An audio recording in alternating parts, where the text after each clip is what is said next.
itu bid'ah? Dan siapa sih yang pertama kali membahas bid'ah? Iya. Jawabannya, yang pertama kali membahas bid'ah adalah Rasulullah SAW di dalam banyak hadis. Andai kata Nabi tidak membahas tentang bid'ah, tentu kita tidak akan pernah membahasnya. Benar, Ustaz. Banyak hadis-hadis Nabi yang sahih seperti hadis Irbad bin Sariyah yang diriwayatkan oleh Imam Ahmad, Abu Daud, Tirmidzi, Ibnu Majah. Nabi menyatakan, "Fa innahu may ya'ish minkum ba'di fasayara ikhtilafan katsira. Fa'alaikum bisunnati wa sunnatil khulafa'ir rasyidin al-mahdiyyin. Addu 'alaiha binawajiz wa iyyakum wa muhdatsatil umur fa inna kulla muhdatsatin bid'ah wa kulla bid'atin dhalalah wa kulla dhalalatin finnar." Maka barang siapa yang hidup panjang setelahku di antara kalian, maka dia akan melihat perselisihan yang banyak dari umatku. Tata cara mereka beribadah berbeda, akidah mereka berbeda. Maka kata Nabi, kalau kaum muslimin sudah seperti ini, hendaknya kalian berpegang teguh dengan sunnahku. Berpegang teguh dengan sunnah khulafa ar-rasyidin yang telah mendapatkan hidayah dan petunjuk. Maka kalau ada suatu ibadah yang manusia berselisih, ini Nabi ini sebagian orang mengingkarinya, sebagian orang merayakannya, sebagian orang melakukannya, sebagian orang lain tidak. Maka jalan keluar yang pertama kali kita lihat, Rasulullah pernah nggak melakukannya? Ada nggak ini di masa Rasulullah dan para sahabatnya?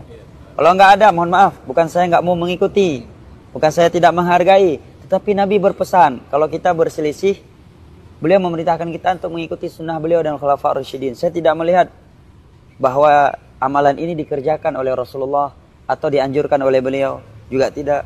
Para sahabatnya juga tidak melakukannya. Maka saya tidak mau melakukannya karena saya nggak mau melangkahi Nabi dan para sahabatnya. Karena kalau saya melakukan berarti otomatis saya lebih baik dong daripada Nabi dan para sahabatnya. Kemudian Nabi menyatakan, wa iyyakum wa muhdatsatil umur. Jauhilah oleh kalian perkara-perkara baru dalam urusan agama. Adapun dalam urusan dunia, Nabi sudah menyatakan, antum a'lamu bi umuri dunyakum. Kalian lebih tahu daripada aku tentang urusan dunia kalian. Di dalam masalah agama, Nabi menyatakan, jauhilah oleh kalian perkara-perkara baru yang tidak ada petunjuk dari Nabi, tidak ada ucapan beliau yang menganjurkan kita atau perbuatan beliau yang melakukannya. Demikian juga pemahaman mereka para sahabat Nabi. Karena setiap perkara baru yang diada-adakan dalam urusan agama, kata Nabi, itulah bid'ah. Ini Nabi yang langsung definisikan. Nabi langsung, Ustaz, ya. Kemudian Nabi menyatakan, wa kullu bid'atin dhalalah. Setiap bid'ah itu pasti sesat. Ya kalau ada yang menyatakan hasanah, ya silakan, itu hak Anda. Tapi saya menyatakan bid'ah seluruhnya sesat. Pedoman saya hadis Nabi. Kalau Anda menyatakan ada bid'ah hasanah, apa pedomannya? Saya bawa hadis Nabi. Kalau ada yang menyatakan hasanah, silakan bawakan ayat dan hadis yang menerangkan bahwa ada bid'ah hasanah. Dan tidak ada ucapan yang lebih kuat daripada firman Allah dan hadis Nabi. Karena Allah berfirman dalam surat Al-Hujurat, ya ayyuhalladzina amanu la tuqaddimu baina yadayillahi wa rasulih wattaqullaha innallaha samiun alim.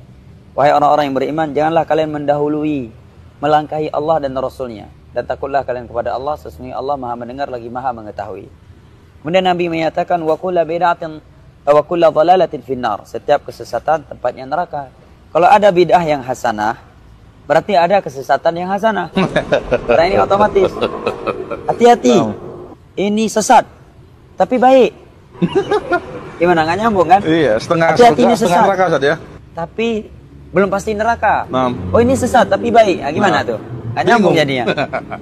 Sama juga Nabi sudah menyatakan seluruh seluruh bid'ah sesat. Kalau ada yang mengatakan, oh ini bid'ah hasanah, berarti maknanya apa?